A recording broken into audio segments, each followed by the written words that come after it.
new look for you, a new team, and welcome back. Good to be back. Thank you. I appreciate it. Well, talk a little bit about coming back, because it's like, you know, when you left, it wasn't under all the greatest circumstances, but now you're back as a professional, and you're trying to turn over a new leaf with a new club. For sure. It's great to be back. I've been back for a couple months now, working out, so I'm excited for this opportunity. It seems like the Grizzlies have been keeping tabs on you for a while, and we know you've been in and out of the building.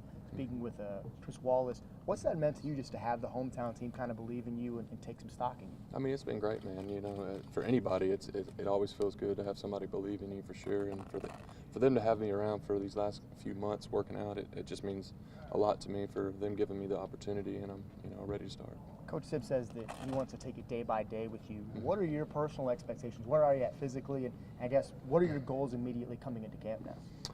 Yeah, sort of, you know, what he says, to take it day by day. I think physically I'm just about ready. I continue to hit the weights and work on my cardio, but I'm just ready to play again. Was there a point, Austin, where you did burn out on basketball? Or, I mean, that was what was said at times, or was that never true? Yeah, there was one moment there where I think I was a little burnout on ball, but I fell back in love with it, and I'm just looking forward to this season. When you were, you tried out for a couple of NBA teams, right? Tell us a little bit about that. Yeah. And I think you got hurt at one and the road back. Yeah, I worked out for two teams, Boston and Toronto. I got hurt in Toronto like the first 20 minutes of it, and so I was done for about two and a half months there, and then got healthy and started working out again, getting back in the weight room and hitting cardio. So I'm looking forward to being back on the floor. So obviously, you and Coach Sip have a relationship. Talk a little bit about that and what that did in getting you to come to play for this team. Yeah, well, he kind of recruited me out of high school when he was at Memphis, so we had a pretty good relationship out of high school. And then, you know, I didn't talk to him for a couple of years there, but he took the Hustle head coaching job. So we've had dinner a couple times, had a good conversations a couple times, and I think our relationships it's a good relationship. How have you matured over the past couple of years, on and off the court? Well, matured both, like you said, on and off the court. Off the court, just growing as a person, trying to figure out, who I want to be, and try to be better as a basketball player as well on the court. So I think, me maturing on both ends is of course, it's, put in the positive way, for sure. Was it a difficult decision to come back to Memphis and play for a team here after everything that went on? And was the lure of maybe going overseas and trying to make some of that money over there? How big was that, and how did you balance it? Well, I really wanted to stay in the States, and the option for me to come here was available, so I really wanted to go after that, for sure. It just feels great to be back home and play for the city once again. We haven't seen you play basketball in a couple of years, and while you've almost been gone, the game itself has changed. There's so much more pace and space and shooting. Yep. What should we expect from Austin Nichols, the basketball player, when we do get to see you on the court again? Yeah, well, I've mainly been focusing on, extending my range, picking pops, just shooting a lot of threes this summer. Because, like you said, the game has, evolved to where, pick and pop guys. So that's sort of what hopefully you can see this year.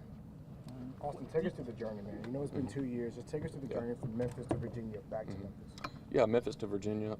I at the time, I thought I had to make a decision, best for me. And then, everything that happened at Virginia and then coming back to Memphis, it's just been like almost like an eye-opening experience, just, being back on the court, falling in love with the game again. And, working out with the trainers here, it's just been a blessing, for sure.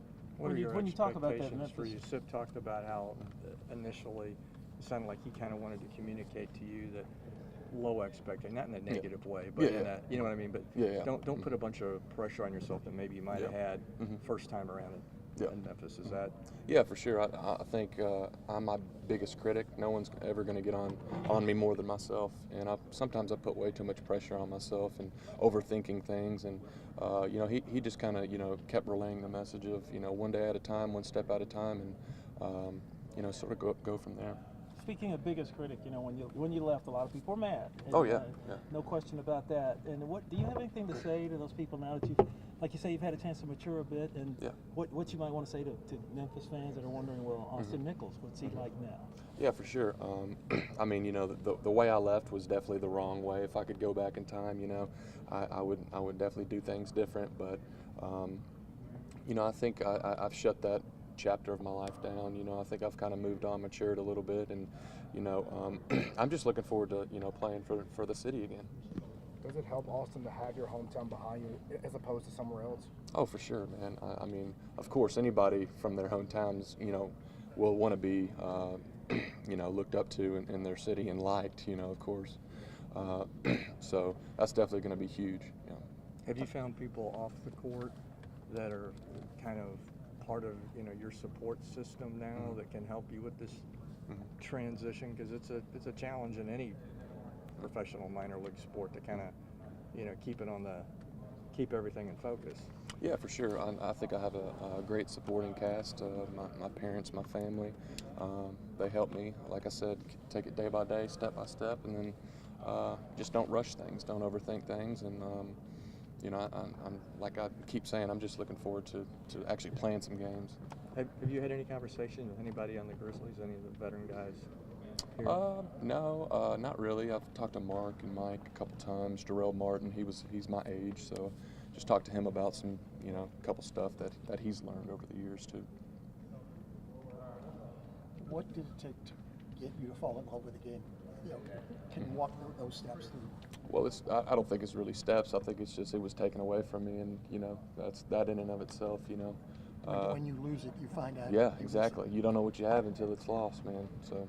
What was that like after, like, I mean, basketball players grow up, everybody watches the NCAA tournament, whether they're in it or not. Were you able to watch it during that time, or did you have to just kind of, like, you know, not even pay attention to it for a while? Yeah, I was able to watch it, yeah. I mean, it you know, during that time, I had been out of the game for, you know, a couple months there, and it was, you know, starting to turn where you know, I was more interested than anything. So, yeah, I was definitely able to watch it.